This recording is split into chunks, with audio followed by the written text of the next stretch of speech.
तो सर आप देख रहे हैं मेरा YouTube channel Dawn News editorials. अच्छा, आज हम बहुत ज़्यादा अहम ओपिनियन करने वाले हैं और इसका जो उन्वान है वो है Islamic banking the challenges ahead. ठीक है, इस्लामिक बैंकिंग के हवाले से जो चैलेंजेस हैं, जो मुश्किलात हैं दरपेश के, किस तरीके से हम यहाँ पे नाफिज करेंगे अपने मुल्क में इस्लामिक बैंकिंग, उस हवाले से ये ओपिनियन है और इसके जो राइटर हैं वो है रियाजुद्दीन। अच्छा, अब इसमें थोड़ी-सी चीज़ हमें ये देखनी होगी कि ऐसा क्यों कहा जा रहा है कि इस्लामिक बैंकिंग को यहाँ पे नाफ़िज़ करने में हमें मुश्किलात आएँगी। इसमें पहली चीज़ तो जो हमें देखनी है वो है हमारे पास एक फ़ेडरल शरीयत कोर्ट की हमारे पास जजमेंट है, जिसमें ये कहा गया है कि जी आपने क्या करना है, 2027 तक ना इसको आपने एलिमिनेट करना है, ख़त्म करना है इंटरेस्ट को।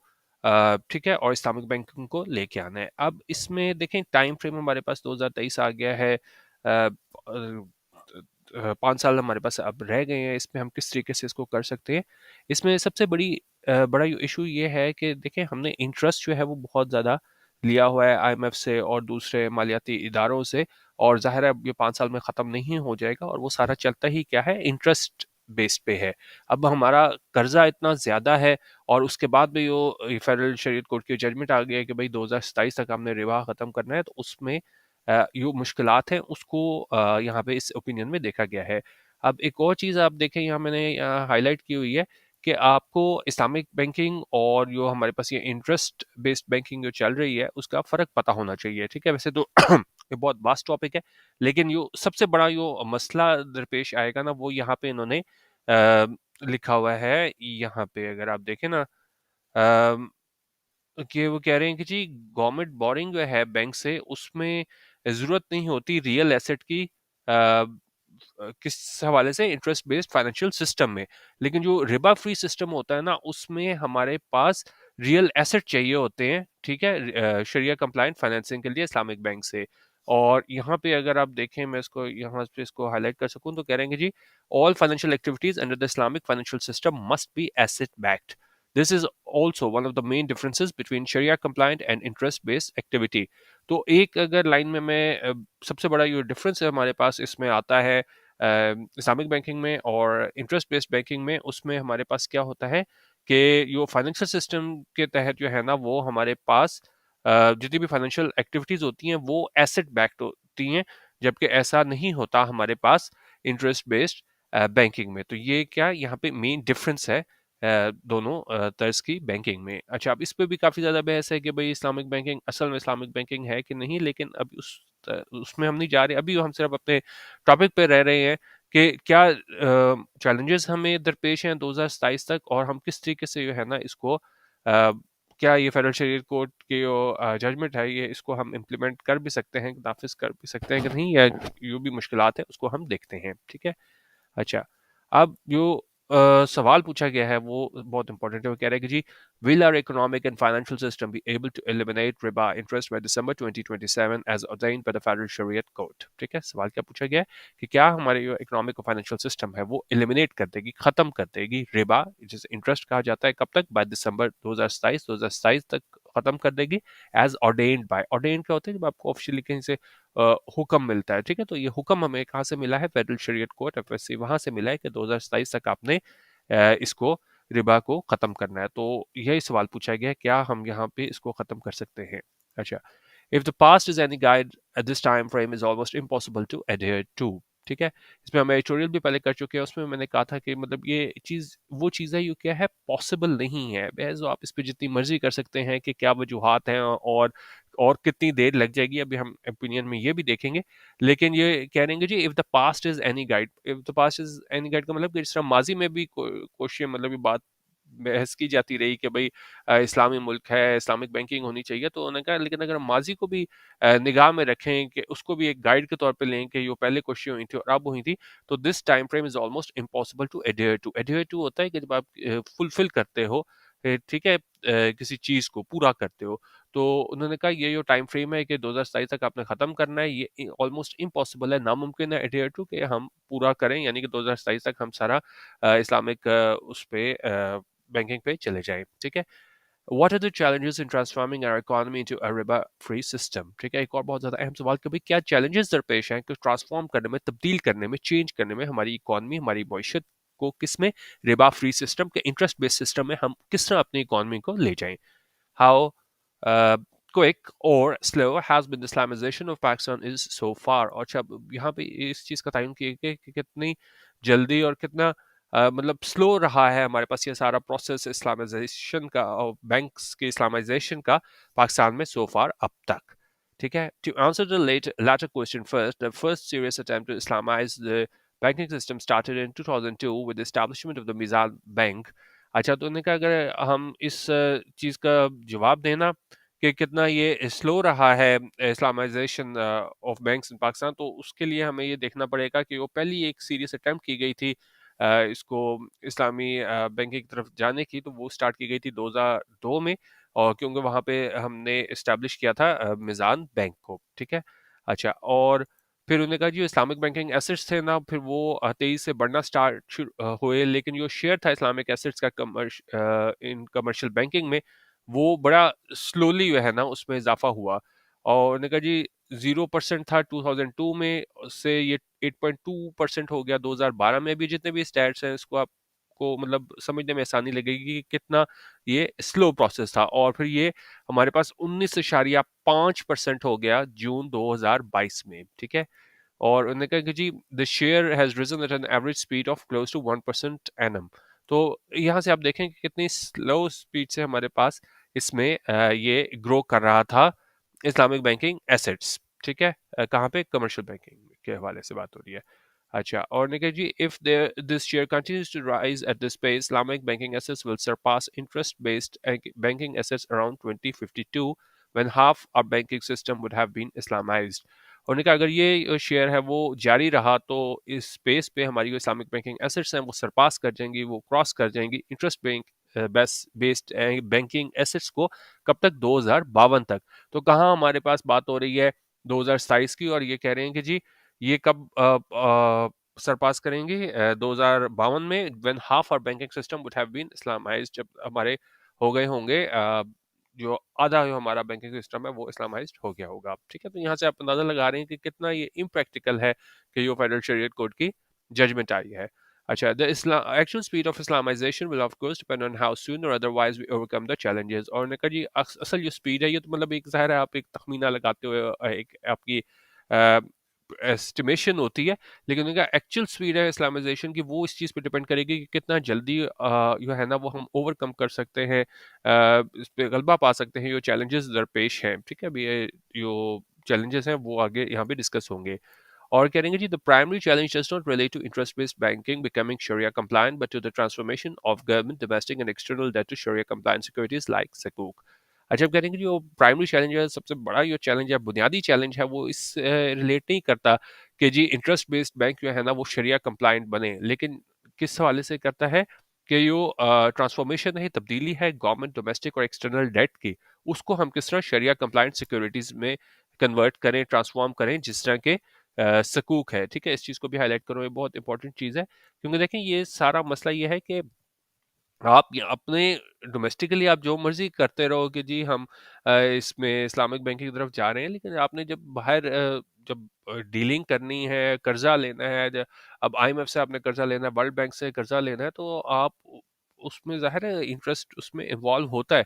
तो किस तरीके से आप जो है ना उस कह सकते हो कि जी हम इसमें इंटरेस्ट फ्री बैंकिंग की तरफ चले जाएंगे 5 साल में। It is after such transformation that the banking and financial sector will find it simpler to move towards a riba free system। उन्होंने कहा जब तक ये ट्रांसफॉर्मेशन होगी उसके बाद ही बैंकिंग और हमारा फाइनेंशियल सेक्टर है उसको आसानी होगी मूव करने में रिबा फ्री सिस्टम की जानेब।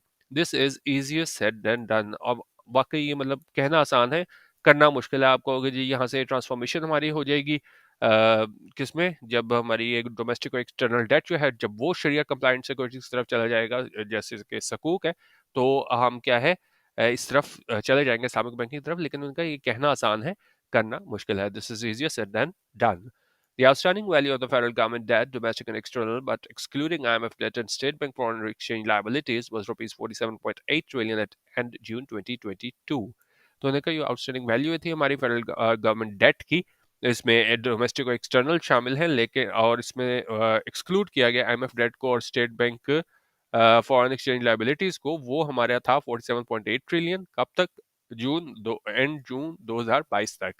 It has already cross rupees 50 trillion since then, और तब से लेके अब तक भी कितना 50 ट्रिलियन क्रॉस कर गया है। Without the transformation with domestic debt, banking and financial institutions cannot become Sharia compliant. एक और important line opinion की कि बगैर ट्रांसफॉर्म किए, तब्दीली किए बगैर डोमेस्टिक डेट के जो बैंकिंग और फाइनेंशियल इंस्टीट्यूशंस हैं वो शरिया कंप्लाइंट नहीं बन सकते। ठीक है। अच्छा, निकल दो the transformation is not possible, it is extremely difficult to achieve by 2027। Why? उन्होंने कहा अगर जो ये तब्दीली है, ट्रांसफॉर्मेशन है, ये इम्पॉसिबल नहीं है, नामुमकिन नहीं है, लेकिन ये बहुत ज़्यादा मुश्किल है कि हम इसको अचीव कर सकें 2027 तक। वाई? अब सवाल पूछा कि हमने ऊपर भी डिस्कस कर लिया था कि बुनियादी फ़र्क दोनों में है कि एक हमारे पास एसेट बैक्ड होता है, ठीक है, और एक दूसरा नहीं होता। ठीक है, ये चीज़ हमने कर ली थी। अब हम कह रहे हैं कि जी linking the latter to a real asset is a direct and not remote exercise. और इसमें अगर हम बात करें कि जी इंटरेस्ट बेस्ड एक्टिविटी है ना, उसको लिंक करना रियल एसेट से, ये एक डायरेक्ट एक्सरसाइज है, ना कि रिमोट एक्सरसाइज। और इसमें अगर हम बात करें financial activities whether interest based और शरिया compliant look similar, it confuses people into mistakenly thinking they are the same. अच्छा, अब इसमें एक और इशू ये भी यहाँ पे आता है, जिसमें मैंने आपको कहा था यही बहुत बड़ा टॉपिक है, लोग इस पे भी मतलब इसमें भी लोगों को डाउट है कि भाई क्या ये जो इस्लामिक हमारा बैंकिंग सिस्टम है, क्या वाकई वो शरिया कंप्लाइंट है भी कि नहीं? क्योंकि देखा जो फाइनेंशियल एक्टिविटीज़ हैं, चाहे वो फिर इंटरेस्ट बेस्ड हो या शरिया कंप्लाइंट हो, वो सिमिलर दिखाई देती है, एक जैसी दिखाई देती हैं, तो इट कंफ्यूजेस पीपल। तो लोग इस पर परेशान हो जाते हैं ये सोचने में कि क्या दोनों सेम है। Islamic financial activities are always different despite appearing similar. और राइटर के मुताबिक उन्होंने कहा कि जी इस्लामिक फाइनेंशियल एक्टिविटीज होती हैं वो डिफरेंट होती हैं, बावजूद इसके कि वो देखने में सिमिलर लगती हैं, एक जैसी लगती हैं इंटरेस्ट बेस्ड बैंकिंग से। ठीक है। और क्रक्स अगर हम पूरे ओपिनियन का देखें तो इन दो लाइनों में यहाँ पे इसको हम अगर समराइज करें तो ये कह रहे हैं कि जी the actual speed of Islamising the banking sector will depend on how soon और otherwise we overcome the inherent difficulties. तो जो एक्चुअल स्पीड है कि किस तरीके से हम इसको इस्लामाइज कर सकते हैं अपने बैंकिंग सेक्टर को, वो डिपेंड करेगा कि कितनी जल्दी या मतलब कितनी हम देर इसमें लगाते हैं ओवरकम करने में, गलबा पाने में अपनी इनहेरेंट डिफिकल्टीज को। और पहली चीज़ तो यही थी कि एक हमारे पास एसेट बेस्ड बैंकिंग है और एक क्या है उसमें नहीं होती रियल एसेट बैक बैक पे। ठीक है। The challenge of making government debt Sharia compliant has been met only to the extent of about 5% of rupees 47.8 trillion due to successful issuances by the government of Ijara Sukuk that were valued at rupees 2.3 trillion and June 2022। अच्छा, उनका जो challenge है government date को शरिया complaint बनाने में, उसको पूरा किया गया है कितनी हद तक? सिर्फ 5% तक। जो टोटल 47.8 ट्रिलियन था, उसका सिर्फ 5% जो है ना वो पूरा किया गया है। किस तरीके से कि हमने इशू किया था गवर्नमेंट ने 11 सकूक, और जो वैल्यू किए गए थे 2.3 ट्रिलियन एंड जून 2022 तक। तो अब यहाँ पे बता रहे हैं कि कितना शेयर जो है ना वो हमारा शरिया कंप्लाइंट हुआ है इसकी वजह से, जो इजारा सकूक है। उन्होंने कहा this 5% transformation was achieved over 2 decades, और ये 5% ट्रांसफॉर्मेशन जो है ना उसको अचीव किया गया है 2 दहाइयों पे, 20 सालों में। तो कहाँ ये 5% जाके अचीव हुआ है 20 सालों में, और कहाँ आप कह रहे हो कि जी आप इसको इस्लामाइजेशन की तरफ ले जाओ 2027 तक। How many decades will our federal government take to transform the remaining 95% of debt is anybody's guess। बहुत इंपॉर्टेंट लाइन पूरे ओपिनियन की कि भाई कितनी डेकेड्स लगेंगे, क्योंकि 5% अचीव करने में आपको 20 साल लग गए, तो कितने डेकेड्स लगेंगे, कितनी दिहाइयां लगेंगी हमारी फेडरल गवर्नमेंट को ट्रांसफॉर्म करने में, तब्दील करने में। जो रिमेनिंग बाकी बचे हुए 95% है इसका डेट इज एनीबडीज गेस। अच्छा, एनीबडीज गेस होता है कि कुछ चीज़ अब very difficult to impossible to determine हो, आंसर करना हो ना, मतलब ये क्लियर नहीं है कि एक 5% को आपको करने में 20 साल लग गए और बाकी 95% को आपको डेट को ट्रांसफॉर्म करने में कितनी देर लगेगी, इज एनीबडीज गेस, यानी इसकी चीज का तयन करना बहुत मुश्किल है। अच्छा, The government has its own genuine problems in undertaking this gigantic transformation। देखा गवर्नमेंट की अपनी है ना वाकई प्रॉब्लम्स है, मुश्किलात है अंडरटेक करने में, ये ट्रांसफॉर्म करने में। ये जाइगेंटिक ट्रांसफॉर्मेशन, जाइगेंटिक होता है हमारे पास वेरी ग्रेट साइज और एक्सटेंट ह्यूज और इनॉर्मस। ठीक है।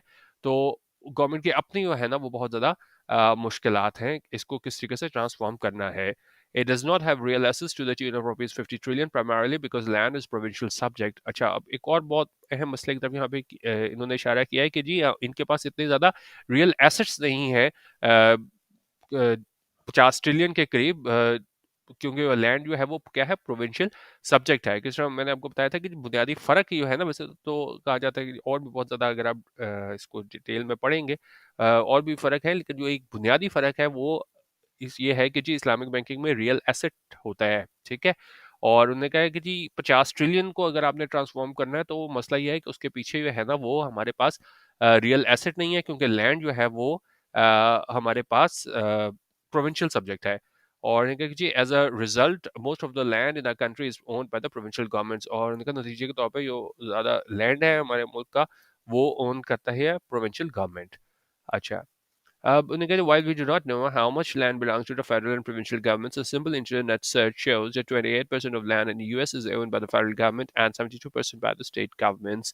उनका जहाँ हमें नहीं पता कि जी कितना लैंड जो है ना वो फेडरल गवर्नमेंट के पास है और कितना प्रोविंशियल गवर्नमेंट के पास है, लेकिन अगर हम एक सिंपल इंटरनेट सर्च करें तो हमें पता चलता है कि जो यूएस की अगर हम बात करें तो वहाँ पे 28% जो लैंड है वो फेडरल गवर्नमेंट की मलकियत में है और 72% जो है ना वो स्टेट गवर्नमेंट के पास है। और निका जी, our federal governments have never undertaken an asset survey or census to estimate such ownership। उन्होंने कहा ये हमें यूएस के वाले से पता चल गया कि कितना फेडरल गवर्नमेंट के पास है और कितना स्टेट्स के पास है, लेकिन उनका हमारी फेडरल गवर्नमेंट ने कभी भी इस तरह अंडरटेक नहीं किया है, कोई अटेम्प्ट नहीं की है, कोई कोशिश नहीं की है ये पता कराने में, कोई इन्होंने एसेट सर्वे नहीं कराया, कोई सेंसस नहीं कराई, कोई मरदमशुमारी नहीं कराई, तो एस्टिमेट लगाने में, तखमीना लगाने में कि इस तरह ओनरशिप के हवाले से कि कितना लैंड जो है ना वो फेडरल गवर्नमेंट की मलकियत है और कितना जो है वो प्रोविंशियल गवर्नमेंट की मलकियत है। अच्छा, what is the solution then? उन्होंने कहा फिर इसका हल क्या है? Can our constitution be change to make land a federal subject? क्या हमारे कॉन्स्टिट्यूशन आइन को जो है वो उस पर अमेंड किया जा सकता है कि लैंड को क्या है हम फेडरल सब्जेक्ट बना दें? If not, the federal government should devise ingenious ways of utilising provincial assets to issue for the federal इजारा सकूक्स। अगर नहीं तो उनका फेडरल गवर्नमेंट को है ना वो बनाने पड़ेंगे एक इंजीनियस वेज, एक बड़े इंटेलिजेंटली स्किलफुली उनको एक तरीके अपनाने पड़ेंगे ताकि वो यूटिलाइज कर सकें प्रोविंशियल एसेट्स को, ताकि वो इशू कर सकें मजीद फेडरल इजारा सकूक्स। The nature of this challenge should be clear. उन्होंने कहा जो नेचर होगी इस चैलेंज की वो बिल्कुल क्लियर होनी चाहिए। Data envisages transformation while feasible is going to take a long time. कि उन्होंने कहा कि ठीक है अगर आप इस तरह की कोशिश करोगे भी इसको प्रोविंशियल एसेट्स को इस्तेमाल करके फेडरल इजारा सकूक्स को इशू करने में, तो वो जो ट्रांसफॉर्मेशन है, जो तब्दीली है, उन्होंने कहा वाइल फीजिबल चलें, फीजिबल तो है, हो सकती है, लेकिन is going to take a long time. लेकिन ये क्या है, बहुत ज़्यादा टाइम लगेगा। सारा के फोकस कहाँ पे आता है कि आप 2027 तक लेके जा रहे हो, यो अगर आप देखें तो ह्यूमनली पॉसिबल नहीं लगता कि आप इस सारी चीज़ को 2027 तक कर सकोगे। Similar challenge relates to the State Bank. उन्होंने कहा इस तरह का चैलेंज जो है ना वो उससे मुतालिक भी है, स्टेट बैंक से मुतालिक। और अब यहाँ पे बता रहे हैं कि जी it owns about 6.1 trillion of PIBs compare with its real estate assets of rupees 165 billion. अच्छा, स्टेट बैंक की अगर हम बात करें तो इसके पास पीआईबीज है। पीआईबीज होते हैं पाकिस्तान इन्वेस्टमेंट बॉन्ड्स, और ये डेट सिक्योरिटीज होती हैं जो इशू की जाती हैं स्टेट बैंक को पाकिस्तान की जानिब से। तो ये पीआईबीज हैं स्टेट बैंक के पास, वो 6.1 ट्रिलियन के हैं, और इसके रियल एस्टेट एसेट्स हैं वो तकरीबन 1.165 बिलियन के हैं। Once the government succeeds in converting its PIBs to securities, the central bank should exchange interest-based securities to become Sharia compliant। उन्होंने कहा जब एक दफ़ा ये गवर्नमेंट जो है ना वो कामयाब हो जाती है इस कन्वर्ट करने में अपने पीआईबीज को, जो हमारे पाकिस्तान इन्वेस्टमेंट बॉन्ड्स हैं सकूक में, जब वो कन्वर्ट कर ले तो सेंट्रल बैंक जो है ना वो उसको क्या करना चाहिए, should exchange interest based securities to become शरिया कंप्लायंट। तो उसको एक्सचेंज करना चाहिए इंटरेस्ट बेस्ड सिक्योरिटीज को ताकि वो क्या कर ले, Sharia compliant हो जाए। To its credit, the State Bank has already devised a Sharia compliant version of open market operations for injecting liquidity into Islamic banks when needed। और इनका उसके क्रेडिट ये जाता है स्टेट बैंक को कि उसने पहले ही एक बना लिया है, डिवाइस कर लिया है एक शरिया कंप्लायंट वर्जन, किस चीज़ का, ओपन मार्केट ऑपरेशंस का, ताकि वो लिक्विडिटी इंजेक्ट कर सके, फाइनेंस उसमें इंजेक्ट कर सके इस्लामिक बैंक्स में जब क्या है ज़रूरत हो, when needed.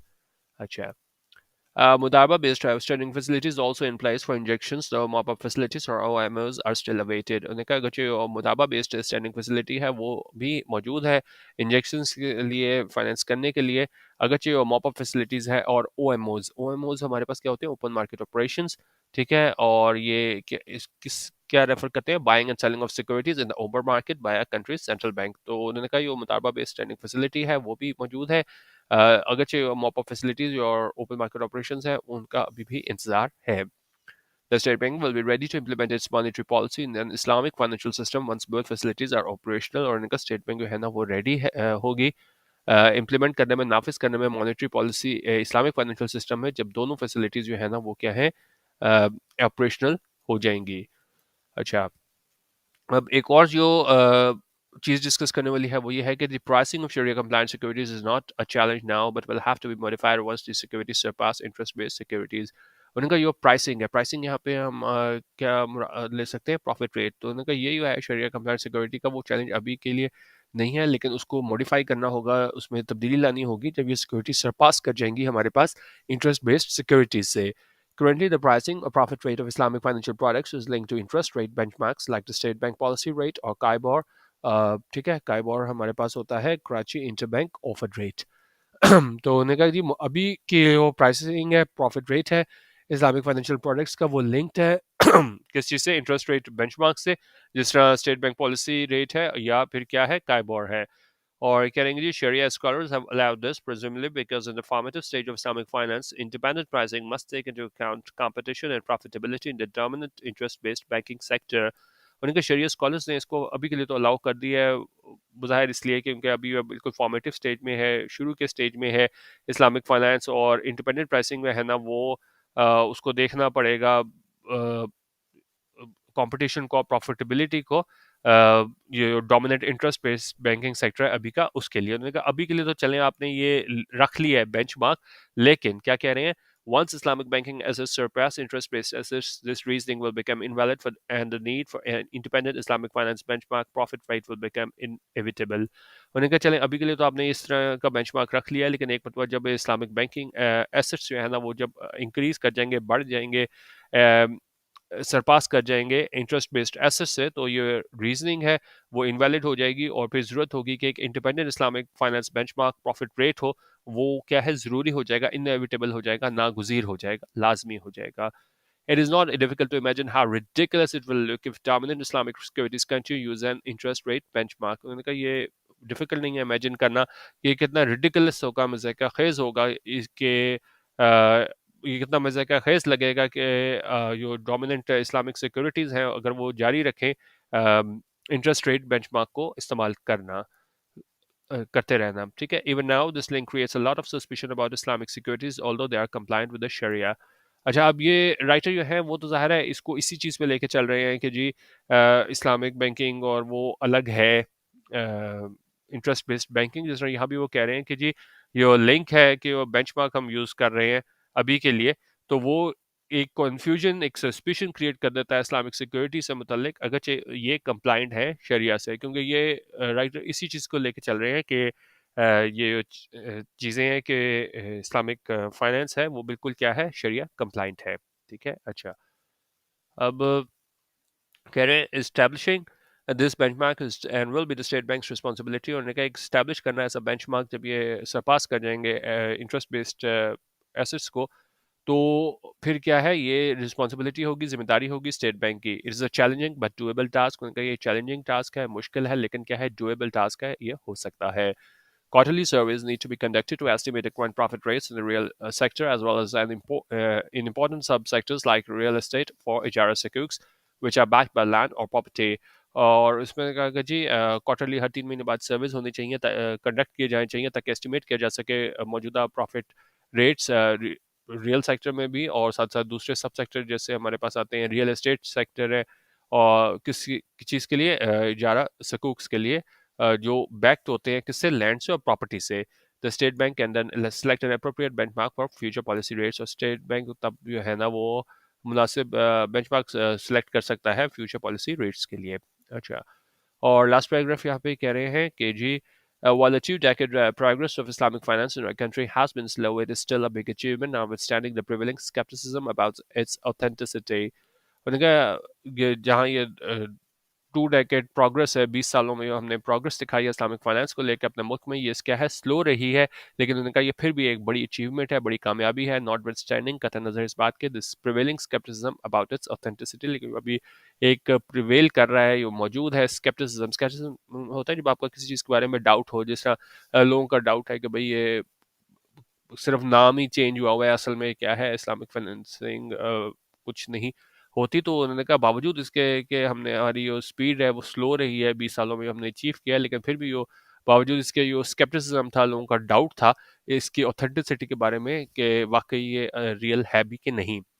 Skepticism stems from the inherent similarity between financial products on one hand, on the other, the reluctance to probe existing structures of Islamic modes of financing, which are thoroughly documented for each kind of transaction and truly transparent. और writer कह रहे हैं कि जी यो doubt है वो किस वजह से आता है हमारे पास कि यो एक तो यो सिमिलैरिटी है फाइनेंशियल प्रोडक्ट्स की, और दूसरी जानब यो रिलक्टेंस है कि हम नहीं प्रोब नहीं करते कि यो स्ट्रक्चर है इस्लामिक मोड ऑफ फाइनेंसिंग के जिनकी वो बाकायदा जो है ना वो डॉक्यूमेंटेशन की जाती है किसी भी किस्म की ट्रांजैक्शन के लिए, और वो क्या है बिल्कुल ट्रांसपेरेंट है, बिल्कुल उनमें शफाफियत मौजूद है। ठीक है, तो बेसिकली ये ओपिनियन है ना वो फेडरल शरीयत कोर्ट की जजमेंट के हवाले से था, जिसमें कहा गया था कि ये 2027 तक आपने इस्लामिक बैंकिंग को यहाँ पे नाफिज करना है, लेकिन उसके अंदर जो चीज़ है वो ये है कि सबसे बड़ा जो हमारा मसला ये आएगा कि हमने जो सारा कर्जा लिया हुआ है और बाद में भी जो हमने कर्जा लेना है उसको हम किस तरीके से मैनेज करेंगे, क्योंकि बाहर तो हर चीज़ जो है वो आपकी क्या है इंटरेस्ट पे चलेगी, क्योंकि वो आपको कर्ज इतने ज़्यादा उस पर इंटरेस्ट पे देते हैं। तो आप अगर उसमें और इसमें स्टडी करें कि पाकिस्तान का कितना कर्जा हो गया है और कितना भी ज़ाहिर है आगे भी ये ख़त्म नहीं होने वाला, तो उसको मैनेज करने के हवाले से जो मुश्किलात हैं, और तो ये कहा गया है कि भाई अभी तक हमने कितना शेयर अचीव किया है 20 सालों में, तो बड़ा मुश्किल होगा कि 2027 तक हम ये शरिया कंप्लाइंट बैंकिंग की जानिब जा सकें। जो चैलेंजेस दरपेश थे उसको डिस्कस किया गया है।